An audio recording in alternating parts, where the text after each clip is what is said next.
When you hear the name New York, it's easy to think only of towering buildings, bright lights, and busy city streets. But if we look at a map of the whole state to scale, the famous city only takes up a tiny corner. The rest of the land stretches for hundreds of miles, filled with massive forests, quiet farms, and two great lakes.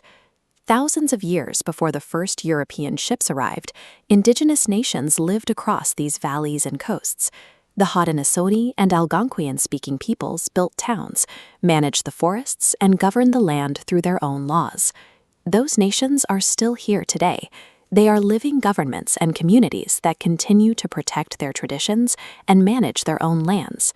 To understand New York, we have to look past the skyline to see a landscape with deep history and many different ways of life. The geography of the state changes quickly. You can walk along the sandy beaches of Long Island in the morning, and by evening be surrounded by the high, rocky peaks of the Adirondack Mountains.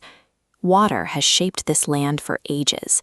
On the western border, the Niagara River thunders over a massive cliff, creating giant waterfalls that spray mist high enough to be seen from miles away.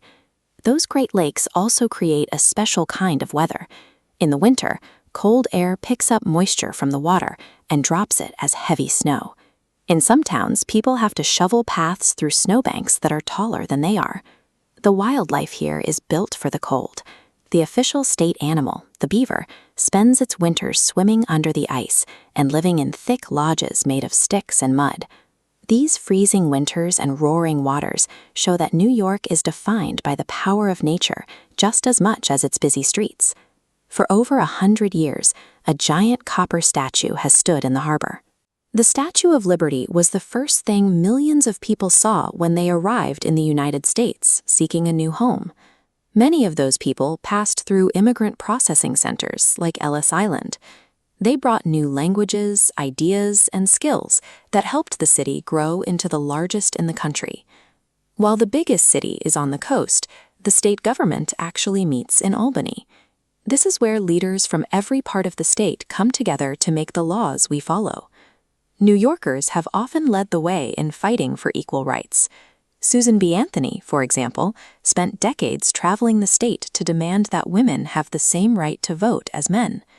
The state is also a center for the way the world handles money. On Wall Street, people manage accounts and trade goods that are shipped all over the planet.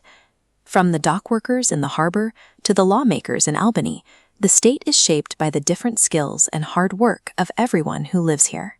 Even though New York is famous for its buildings, the state actually contains 30,000 active farms. Agriculture is a massive part of life here.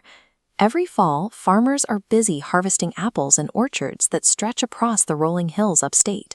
There are so many dairy cows in New York that the state produces more yogurt than almost anywhere else. It's so popular that the government even made yogurt the official state snack. Nature is also celebrated through state symbols.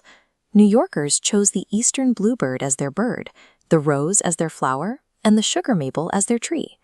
New York is a leader in big business, but those offices depend on the food and resources coming from the land. The state's success comes from the balance between its busy cities and its healthy soil. You can experience a taste of New York right now. Try making a local snack by dipping fresh apple slices into cold yogurt. You can also explore how the state connects its different parts. By dragging a stick through the mud to make a tiny water trench, you can see how the historic Erie Canal allowed boats to travel across the entire state. People here love to stay on the move, whether they are hiking the trails in the Catskill Mountains or playing a fast game of hockey on a frozen pond. Try it yourself. Stand up, take a deep breath, and stretch your arms as high as a skyscraper, reaching for the sky.